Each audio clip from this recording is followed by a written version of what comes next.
بسم اللہ الرحمن الرحیم۔ چھٹی جماعت کے طلباء و طالبات، السلام علیکم، آداب۔ امید ہے کہ آپ سب خیریت سے ہوں گے۔ پیارے بچوں، آپ کو یاد ہوگا کہ ہم آپ کی اردو کتاب میں سے ایک سبق پڑھ رہے ہیں، سوامی وویکانند۔ تو پیارے بچوں، پچھلے ویڈیو میں ہم نے پڑھا کہ سوامی وویکانند 12 جنوری 1863 عیسوی کو کلکتہ میں پیدا ہوئے۔ ان کا اصلی نام نریندر دتا تھا۔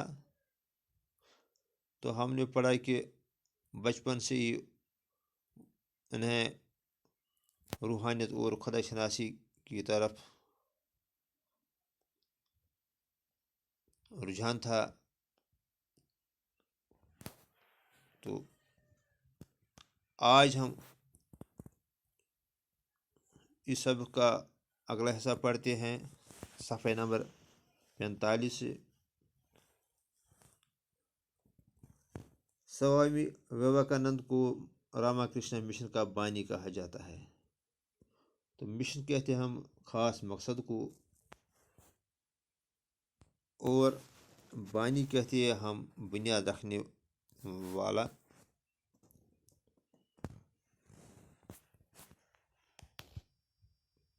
سوامی وویکانند کو راما کرشنا مشن کا بنیاد رکھنے والا کہا جاتا ہے۔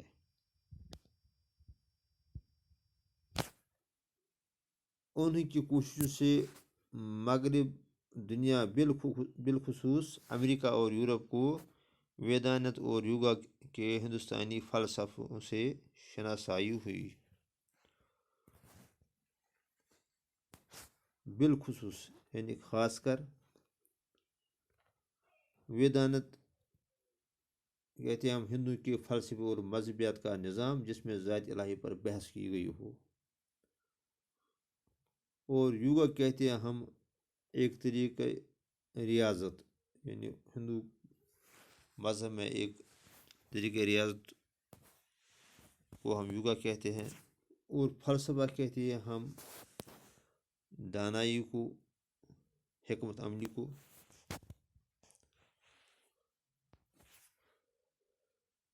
انہی کی کوششوں سے مغربی دنیا بالخصوص امریکہ اور یورپ کو ویدانت اور یوگا کے ہندوستانی فلسفوں سے شناسائی ہوئی۔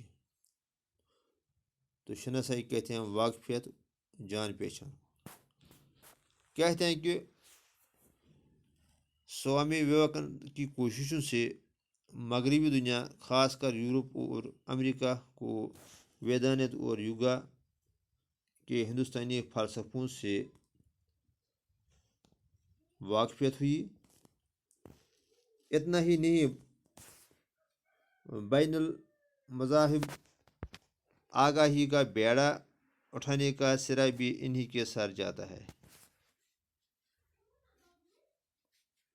تو بین المذاہب کہتے ہیں کہ مختلف مذہبوں کے درمیان بیڑا اٹھانا، آمادہ کرنا یا مستعد ہونا، یا کسی کام کے لیے تیار ہونا،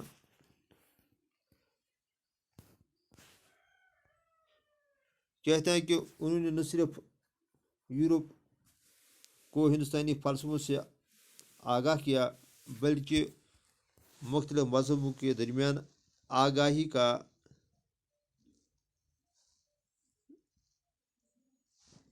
بیڑا بھی انہوں نے ہی اٹھایا۔ انہوں نے مختلف مذہبوں کے درمیان آگاہی کے لیے کام کیا، جس سے 19ویں صدی کے اختتام پر ہندوازم ایک عالمی مذہب کے طور پر ابھرنے میں کامیاب ہوا۔ یعنی ان کی کوششوں کی وجہ سے 19ویں صدی کے اختتام پر ہندوازم ایک عالمی مذہب کے طور پر ابھرنے میں کامیاب ہوا۔ جدید ہندوستان میں ہندو مت کے احیاء نو کے لیے سوامی وویکانند کی کوششوں کو خاص اہمیت حاصل ہے۔ تو یہاں ایک اور الفاظ آیا ہے، احیاء نو۔ تو احیاء نو کا معنی ہے نئی جان ڈالنا۔ تو جدید ہندوستان میں ہندو مت یعنی ہندو مذہب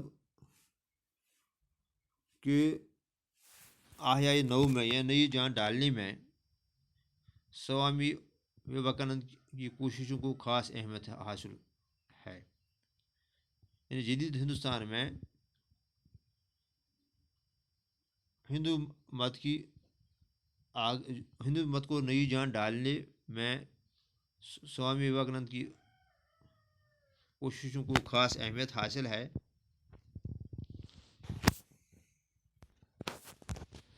وویکانند کے روحانی گرو راما کرشنا نے ان کو سکھایا تھا کہ تمام مذاہب سچے ہیں اور انسانیت کی خدمت ہی خدا کی بڑی عبادت ہے.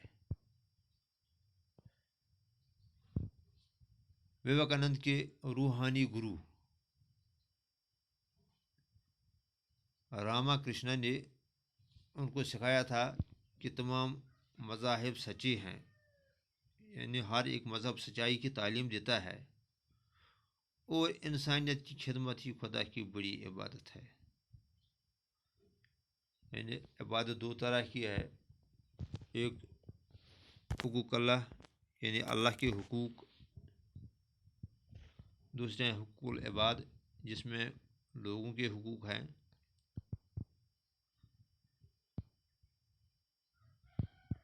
جیسے کہ اقبال رحمۃ اللہ فرماتے ہیں کہ درد دل کے واسطے پیدا کیا انسان کو، ورنہ طاعت کے لیے کچھ کم نہ تھے قروبیاں. وہ کہتے ہیں کہ انسان کو اللہ تعالیٰ نے انسانوں کی خدمت کے لیے پیدا کیا ہے، ورنہ اسے اپنی عبادت کے لیے فرشتے کافی تھے.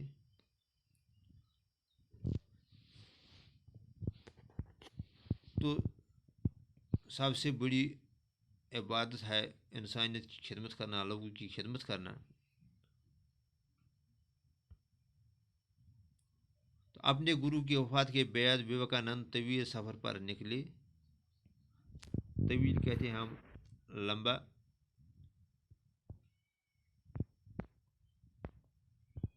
تو جب ان کے گرو راما کرشنا وفات پا گئے تو اس کے بعد وویکانند نے لمبے سفر پر نکلے. وہ بستی بستی گھوم کر لوگوں کی حالت کا اپنی آنکھوں سے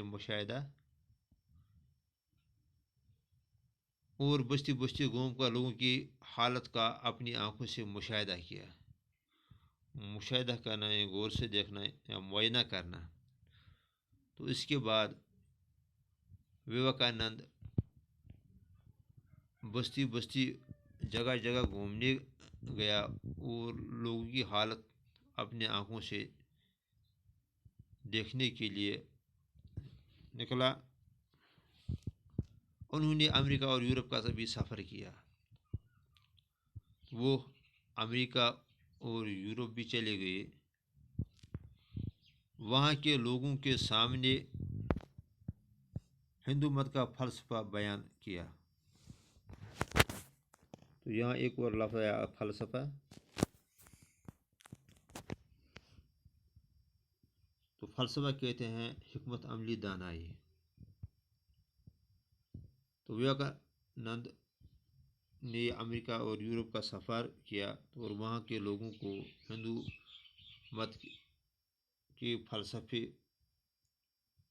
مت کا فلسفہ بیان کیا. انہوں نے ہندو مت مذہب کی حکمت عملی اور دانائی کے بارے میں لوگوں کو آگاہی دی. وویکانند نے اپنے نظریات کی بنیاد ویدانت فلسفے پر رکھی. تو وویکانند نے اپنے نظریات کی بنیاد ویدانت ہم نے کہا کہ ہندو کے فلسفے اور مذہبیات کا نظام جس میں ذات الہی پر بحث کی گئی ہو.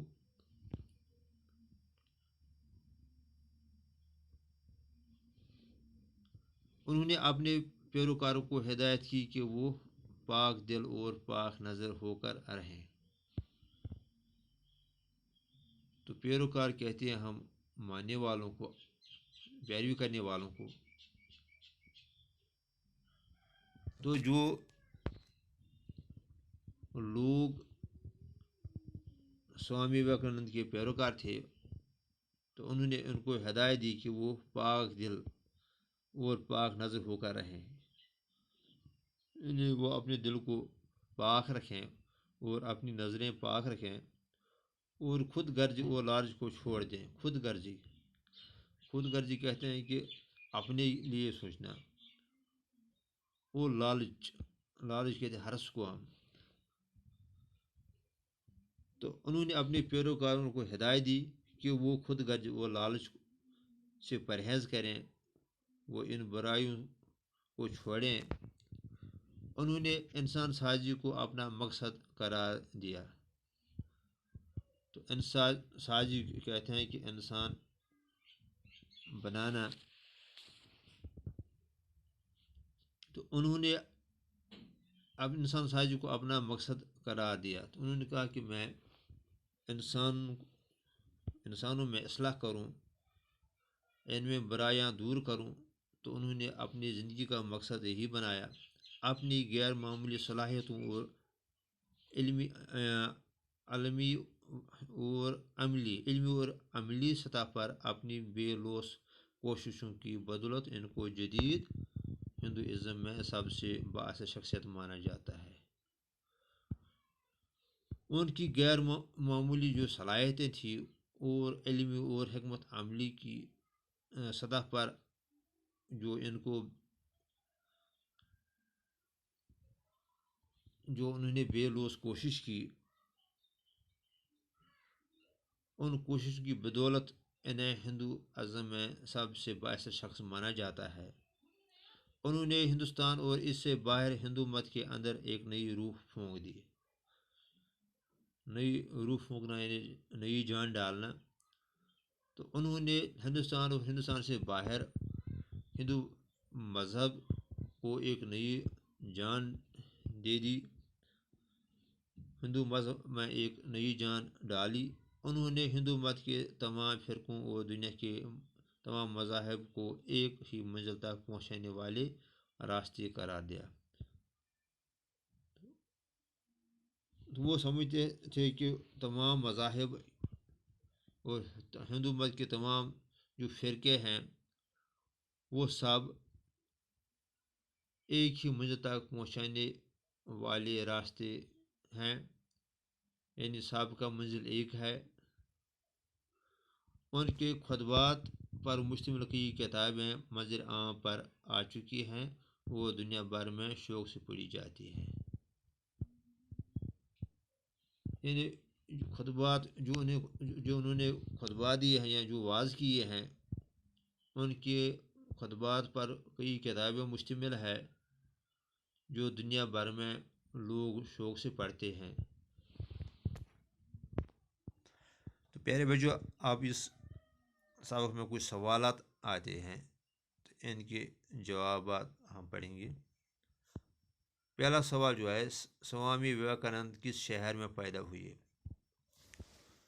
تو اس کا جواب ہے سوامی وویکانند کلکتہ میں پیدا ہوئے۔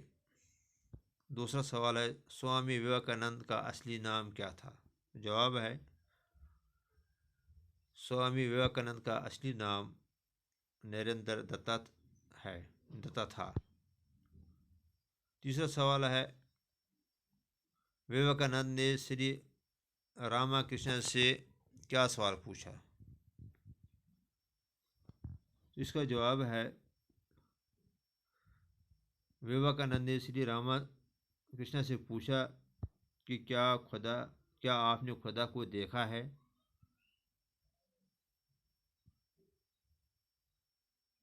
چوتھا سوال ہے، راما کرشنا مشن کا بانی کس کو مانا جاتا ہے؟ تو اس کا جواب ہے راما کرشنا مشن کا بانی سوامی وویکانند کو مانا جاتا ہے۔